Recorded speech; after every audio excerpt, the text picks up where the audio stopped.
Hey, what's up, Couch Potatoes? We are back with some more spooky season. Today we're talking about 2023's The Pope's Exorcist, directed by Julius Avery, a director I'm not familiar with, but I'm here to say I think he made an impression with us. I think we both are kind of positive on this. I don't know. It's been a week since we watched it. Maybe we'll feel a little differently now. But when we finished it, I remember we were both like pretty impressed by it. So this is a movie I think that I wanted to kind of watch last year, but we just didn't really have much time.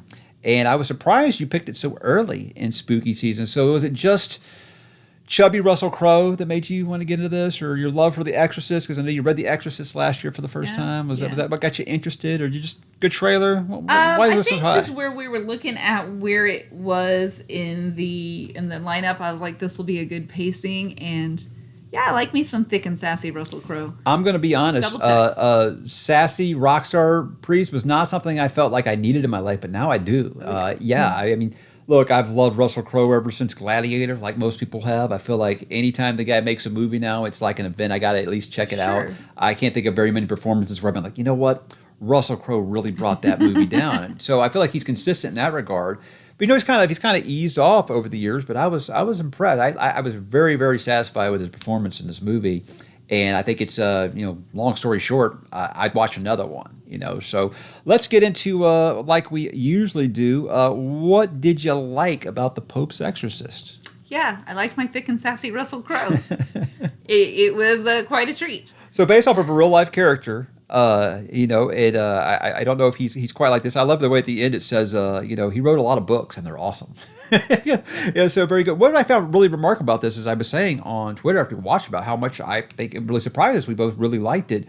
And I can't think of his name right now, but the guy who produced the movie was like, thanks so much for checking it out, And I was like, wow, okay. I was like, yeah, sure. If they make another one, I'll watch it. And he was like, stay tuned. There's an announcement coming soon. So I think we both said we got kind of Conjuring vibes. Oh, there's no doubt they were trying to not spoof, but try to copy the formula that the Conjuring did. And I'm here for it. If you told me this took place... If this took adventure. place in the Conjuring universe, I believe it. In fact, I think what I told her was like, this feels like the movie that The Nun should have been. That's what I think. Like, I didn't think The Nun was bad. Yes. But I felt like if you'd had this and then had the nun in it, that would have been just an awesome Conjuring movie. But even within this, it references other cases, so you already have foundation where it laid for spin-offs or side movies. So yeah, very much it's got the Conjuring vibe in the best way possible. I actually think anytime you're going to do any kind of possession story, people are going to go like, well, how does it compare to The Exorcist, the movie, right? I mean, that's the gold standard. I think that everything's trying to copy but not copy, because they're always going to you're not going to compare to the gold standard, I don't think.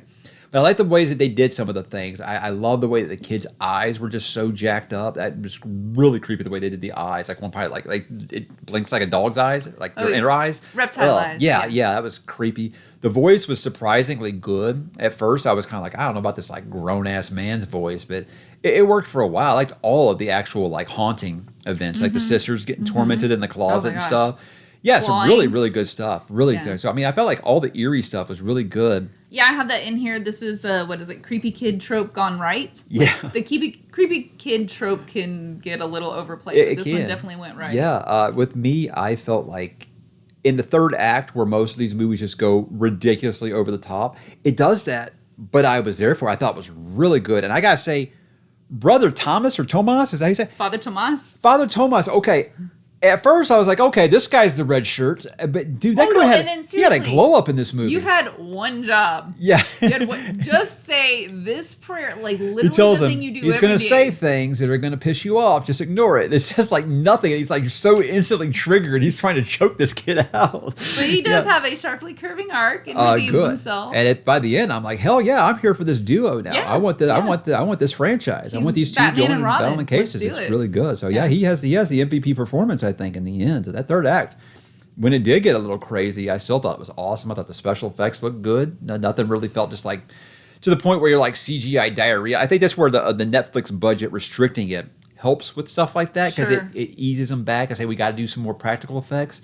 That stuff's always going to go over. But the fire effect looked really cool. With the pentagrams, I loved it. I thought it was really good. So I don't really have a ton to complain about. But what about you? What did you not like?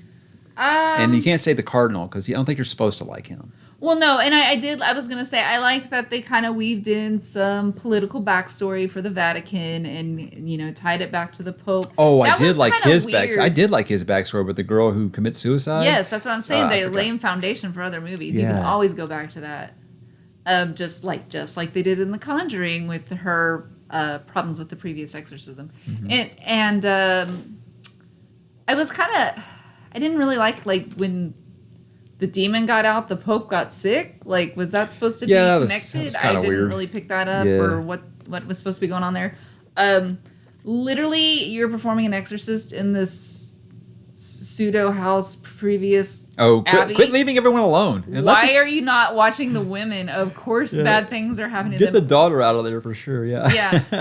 Yeah, and so you're not watching the women. I will be having a bad dreams about where the bed swallowed her. He had to Very Nightmare on Elm Street. bleh, Yeah, bleh. without the bloodbath. But yeah, it was good. It was good. Like I said, all the haunting deals, I like those quite a bit. But Yeah, but there wasn't too much I didn't like. There was some the weird connection there, or hey, I'm gonna send you to go do this, and I'll just keep doing research on this completely blacked out book for you. Everything's redacted. It'll be super helpful while you're. it's like trying to read the JFK Satan. files or something. Yeah. I just think I'm going to find something that millions of other people haven't found through these black lines here. But I feel like some criticism I heard is obviously the Catholicism stuff is going to be. Yeah. Of course, it's going to be. I mean, guys, look who the main character of the story is. So I feel like if that bothers you, that might not be something that you're into. For me, I never felt like it was boring, and I've always found. With these kind of stories, I read so many fantasy books where obviously the church is just made out to just be evil the whole time. So it was kind of refreshing to me to see. Okay, look, they got their own backroom politics and stuff like you would Sure. expect there to be. Sure. But it never got boring or anything, or just too far fetched, or just where it just felt like someone was just grinding a political axe. I never felt like that really. So for me, it was good. I feel like this is the way you're going to do. Setting up a franchise is the way to do it. I always said, Oh, yeah. you go back and look at the MonsterVerse, which Russell Crowe was also in, where they did the Mummy and that was it, the dark universe, what they were calling it, where they were going to do all the monster movies. And that first movie, they tried to set up 9 different spinoffs. And I was saying, if you want to start your franchise, they didn't start Iron Man by saying, hey, let's introduce 19 other characters because we're going to make all these movies. No, you say you make that successful movie, you leave those little seeds like The Conjuring did, and if it's successful, then you can spin it off into all those you things. can tend to those seeds and grow them out. I guess that's still a good thing, really, for me. I'm just saying I feel like that's the way you're trying to set up a franchise. That's the way to do it. You make a good, solid first outing where it can stand on its own if it wants to, but you can also have it spin off if you have success. And I think it did. Like I said, that guy told me that there was an announcement coming soon. So I know they said they do want to make a sequel. And Russell Crowe has said he'd be excited to come back. So cool. Awesome. As long as you got Russell Crowe there, drinking his cappuccino and there's espresso, drinking his espresso and riding his little scooter bike. and with his glib remarks, trying to make Father Tomas laugh. Yeah, no, it's I would be. What I did would he be say different. that Satan hates humor or Satan hates jokes? I don't remember. I think- But I just yeah. it never felt like MCU humor to me, where it was just jokes for the sake of no no. one would say that. No. This isn't Tony Stark snark. I don't think it's nothing like that. No. He's a little sassy because Yeah. you can tell that he's dealt with he's seen a lot of shit. Well, and I liked they're very upfront about not. I go to a bunch of exorcisms. They're not all Yeah, possessions. they need a little theatrics. Yeah, I like Yeah. that quite a bit. Because you got to think. He just addresses that, Yeah, a lot of the and I think that could make a fun movie too. some fake Right. ones, some Yeah. fake outs, and things like Yeah. that. So I think if they've got you have Ed and Lorraine's case files, I'm sure this guy he's wrote several books. So they have plenty of material to work off of here, and I would be here for it. But would you recommend this movie? Yeah, and I'm looking back at my notes, and I did put 3 stars, and I'm like, maybe it should be 4, but you know what? I'm going to go with my original and go with 3 stars. Definitely would recommend. Yeah, there's some things that I would have different, but it's fine. I'll go 1 over. I'll go 3.5.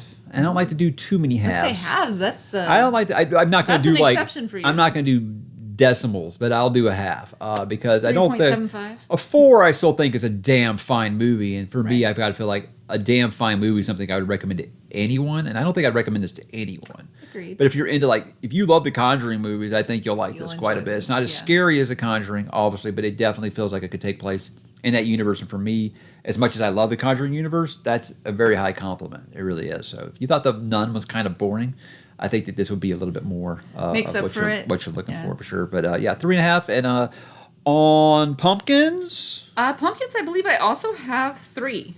Yeah, 3 pumpkins. Yeah, I say 3 because a couple of those hauntings. Yeah, that was bed messed up. sucking in, the girl's clawing, ripped her nail off clawing at the wall. Yeah. There was, Yeah, good stuff. there were some good scenes. I'm remembering things now about like when other people maybe get possessed and it's Yes, and the spider messed up. walking. Yeah, the spider walk. Ceiling Yeah, again, spider walking. inspired by The Exorcist, but it's really cool. It really feels like it has the love for The Exorcist, but it didn't just going to be a ripoff. Like most exorcism movies always try to rip off something, with pea soup or the head turning around. Sweet blood pool at the end. So, guys, that was The Pope's Exorcist. What did you think about it? Why don't you drop in the comments, guys, and let us know, and we will talk to you there.